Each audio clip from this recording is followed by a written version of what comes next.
Good evening from New York. I'm David Schuster. Keith Olbermann has the night off. It was at this time last year when Senator Obama's rivals for the Democratic nomination accused him of being unprepared to handle those proverbial 3 a.m. phone calls. It was over this past weekend when the right-wing blogosphere accused President Obama of showing weakness and how he was responding to the kidnapping of an American sea captain by Somali pirates. Several conservative blogs even called Mr. Obama President Panty Waste. Our fifth story on the countdown, Commander-in-Chief Obama silenced and humiliated his critics after U.S. Navy SEALs, acting on the president's authority, killed 3 of the 4 pirates and freed the captain. President Obama got what could be seen as his 3 a.m. moment when he gave the Navy commander on the scene the standing authority to shoot and kill if he believed the life of Captain Richard Phillips was in danger. As you may have heard, the Navy destroyer Bainbridge was towing the lifeboat carrying the pirates and Captain Phillips back out to sea away from Somalia when 3 of the pirates became visible. Captain Phillips could also be seen tied up with an AK-47 aimed at his back. At that moment, Navy SEAL sharpshooters were ordered to take out the pirates. It took 3 sharpshooters, only 1 shot each, all at the same time, to kill 3 pirates, shooting each of them in the head. The 4th pirate, only 16 years old, had already surrendered. Only 16 years old, and he could be headed to the U.S. to face charges. Captain Phillips was welcomed aboard the USS Boxer shortly after his rescue. He is said to be in good shape despite his ordeal. Captain Phillips might join his crew in Mombasa, Kenya for a charter flight home. The schedule is confidential after Somali pirates declared America the enemy. U.S. Congressman Donald Payne, Democrat of New Jersey, was making a visit to Somalia's capital today when a mortar barrage landed near the airport as he departed. 19 civilians were wounded. That attack raised the fears for more than 240 foreign sailors from 9 other ships still being held hostage off the coast of Somalia.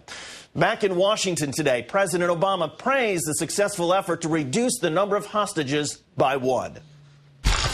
I want to take a moment to say how pleased I am about the rescue of Captain Phillips and his safe return to the USS Boxer this weekend.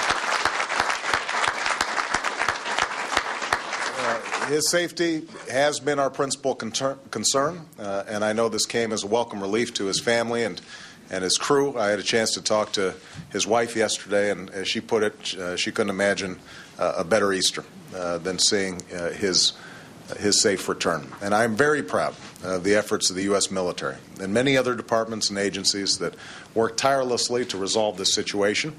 I share our nation's admiration for Captain Phillips' courage and leadership and selfless concern for his crew. We're going to have to continue to work with our partners to prevent future attacks. We have to continue to be prepared to confront them when they arise. And we have to ensure that those who commit acts of piracy are held accountable for their crimes. Time now to bring in our own political analyst, Richard Wolff. And Richard, great to see you as always. Good evening, David. Richard, by making this hostage situation a test for President Obama, did the right wing basically hand the White House the PR victory with the successful rescue of Captain Phillips? Well, they did, and not just because of the tremendous skill of these Navy snipers here. It wasn't just a PR failure for those on the right.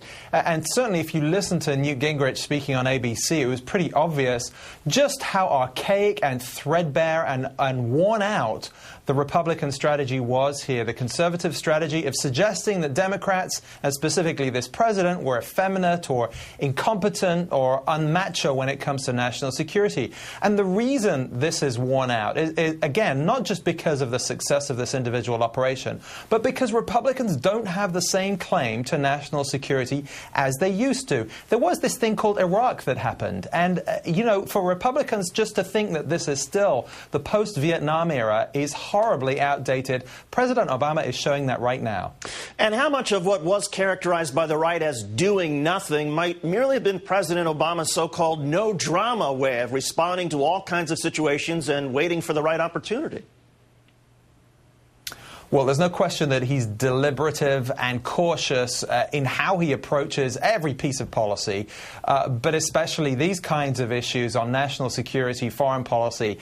I think there's something else at play, though, in this situation. Not only was he being cautious in formulating the approach, but in any hostage situation, you do not go out there and inflame the passions and the emotions, because one thing we know of these Somali pirates, whether or not it's this individual or other ships, is that they're listening listening to the radios, they're following the news, they're in communication. And so you don't want to sort of amp up the rhetoric by saying, I want these people dead or alive, or bring it on. You just try to tone things down and leave it in the hands of the professionals, not in the hands of the politicians. Could it not be argued that this was not President Obama's first military test because of the new strategies he has formulated for Iraq, Afghanistan, and Pakistan?